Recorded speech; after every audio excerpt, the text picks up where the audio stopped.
Hey, it's Tim, Pickup Truck Plus SUV Talk, and yesterday I did a video on the regen process in this 2023 Chevy Silverado 1500 LZ0 3-liter Duramax Diesel. Is that a mouthful? Try topping that every day in the titles. Yeah, fun.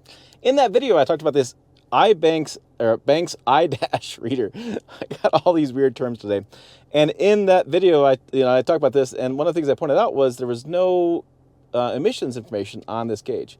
People had told me, buy this gauge, get emissions information. So through the comments, I learned that I need to update the firmware.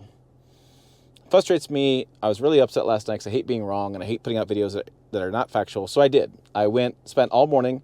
There's a couple of tricks to this. First of all, there's a good video online they put out, but also after you watch that video, make sure you get your own micro SD card, 16 megabits or bigger, and then you have to format it in either FAT or FAT32 formatting for it to install the firmware correctly. Yeah, that was a phone call and conversations trying to get that straightened out. So anyways, I did. And so this has an SD card reader right below the Banks logo there. You slide it in, you kind of press a few buttons, it uploads the firmware and does it. So this is version 1.24 as I'm filming this video. So what I'm going to do is I'm going to put the camera on it, and we're going to talk about what the emissions show up and what you actually see on this, and whether you can see regen or not. And I'm going to keep it an open conversation because there's some information on here I'm not quite sure what it relates to, and I'd like to put your comments down below. If you guys figure this stuff out more than I do, it'd be interesting to get your thoughts on that because it is very interesting. You can see a lot of detail. So let's go ahead and get to that part of the video, and I'll film it now. Yeah. Okay, let's go ahead and check this out. So there's a lot of settings on this, but I want to go in here first. And I'll go down to gauge layout. And so you go in the gauge layout. There's different gauges. So like I can press 2 and it shows me just 2. Or I can go down and go all the way down to where it says like 8, which is what I did. And yeah, wow. RPMs, we have torque percentage, how much I guess torque percentage I'm using. Speed, I have battery, I've had fuel gauge. But over here in this section right here, I was changing this one because it showed me fuel gauge, which I have, so I didn't really need that.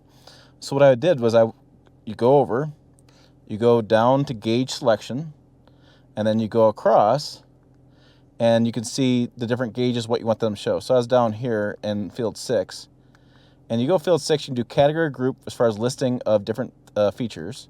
I went category, and I went down to emissions. So this is really what I wanted to see. I want to see, when I go into regen, because this truck doesn't tell you when it goes in regen. This is not a heavy-duty diesel. It doesn't have that option. So nothing on the screen that Chevrolet puts out says it goes in regen, and that's from Chevrolet. So first option we have is the diesel particulate filter, what is it? Matter brake. So so you click on this, you select it, and you kind of just you go back. And that tells me 328%. So yeah, again, put your comments down below. I'm curious what you guys think, what that number is going to mean, or whether it's useful or not. I'm not going to pretend I know all these numbers because this is a lot more data I've been used to. So average def commanded. So how much def I think it's using it wants. So I go back here, and it says def commanded is 0. So idling, not using any def. Okay. So if we go over here to gauge there as well, and we go into emissions again, and I go down to average distance between DPF regen. So it actually tells me how many miles. And so if I go there, and then you go back, there you go. 561 miles is how I'm reading that between regens. So I have 2,000 miles on the truck, 2,100 right now. Average range for the fuel is about 450, 500 miles. So they said about every tank of fuel, you should have a regen. So that seems like it's pretty accurate. I'm thinking that number is pretty accurate. We go over, we do it one more time, go in here. We have engine performance for air. Okay. Let's, we can click that. You can see CFM ambient, CFM engine, cylinder fill ratio, mass airflow, throttle commanded, throttle position, turbo valve command, turbo valve position. So, wow. What's this one? This one says that's for fuel. Air fuel ratio, cylinder fuel ratio. Wow, there's just a lot. Engine exhaust flow rate, fuel flow rate, fuel tank level, injection timing, O2 sensor, Concentration sensor for, was that concentration bank? Yeah, lots of details. So I'm gonna go down to pressure. So pressure, ambient air pressure, boost pressure, DPF delta press, DPF outlet press. Wow, lots of information. Manifold air pressure. So I'm gonna go to DPF. 'Cause I'm doing anything that sounds like it's gonna be regen. So let's do this one, and let's go back. DPF is PSI is 0.2. Okay, 0.3. So then we go here, there, and then DPF outlet pressure. Okay, let's check what that one is. That's 0.1 again.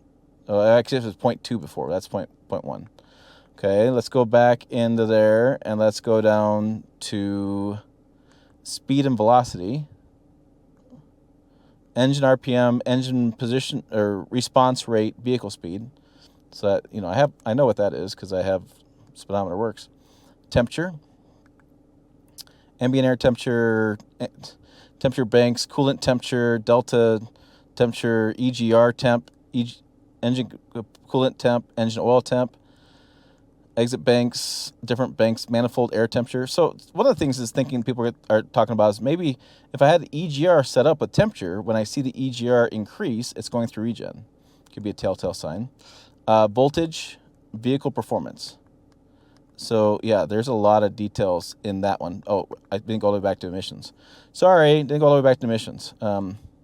So we can do DEF fluid, DEF concentration, DEF fluid level, DEF fluid tank level, which I have information on this screen. DEF tank temperature is interesting because DEF is not effective over a certain temperature range above and below. DPF regen trigger. Let's try that.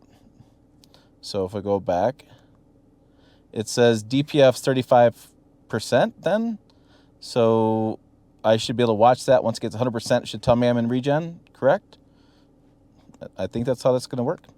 But let's go in here again and see what we get for other options. I have DPF regen status.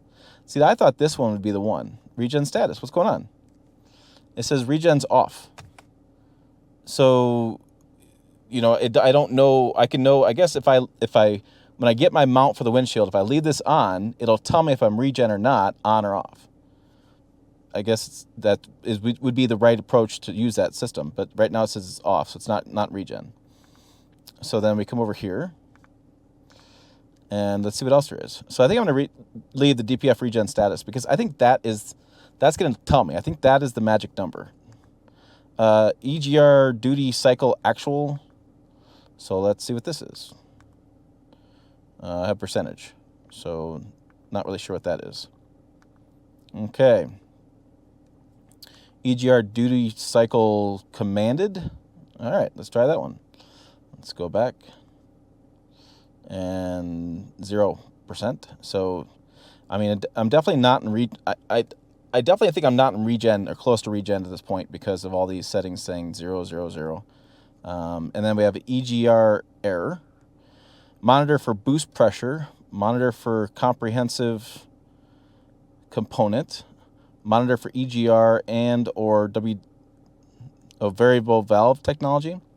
Monitor for exhaust gas sensor. Monitor for fuel system. Monitor misfire.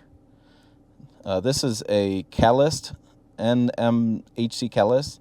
This is NOx SCR. This is a PM filter, NOx bank 1, NOx bank 2, NOx bank concentrated bank, and SCR inducement state. Let's see what that one is. Oh, I gotta go back like this. No. No, Tim, you cannot know what that is. And no. Okay, all right, fine.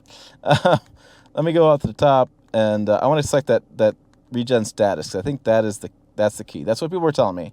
They were like, that's what you had to have. So I'm going to leave that on, and I can go over there, and then I can see regen on or off. So this, with the update, looks like it works. It looks like it's the ticket to know whether regen is on or off, and a bunch more data, which I find interesting. I would actually probably do, I don't know if I'd do RPM. I don't know what I'd do on this. I'm going to mount it to the windshield and drive around with this for a while. I'm probably going to put this wire along the side and get it all neatly tucked in. I want to see what happens. I want to see when it goes in regen. I want to see what I may change this one to miles to regen and that one's regen or something like that, so I have an idea of what's going to happen. And then I'm going to try to smell it, because it should smell burning, should smell something, as it's trying to clean up some of the soot that's built up in this emission system. So that's what I got.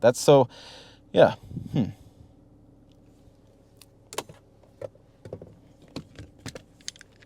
It's interesting what this shows. And it's also interesting, like, why this matters. This has been a hot topic conversation on the channel. The idea is you don't want to turn off your engine during regen, which came out in 2007, thanks to comments. So you don't want to turn it off while it's in regen, or you'll get soot buildup and it won't operate correctly. And there are cases where it will tell you it's in regen, don't turn off the engine. But this Chevy Silverado 1500 does not show anything on the status screen for consumers, whether it's in regen or not. That's why I bought that Banks iDash, which I paid cash for. I didn't get any discounts. There's no affiliate linking.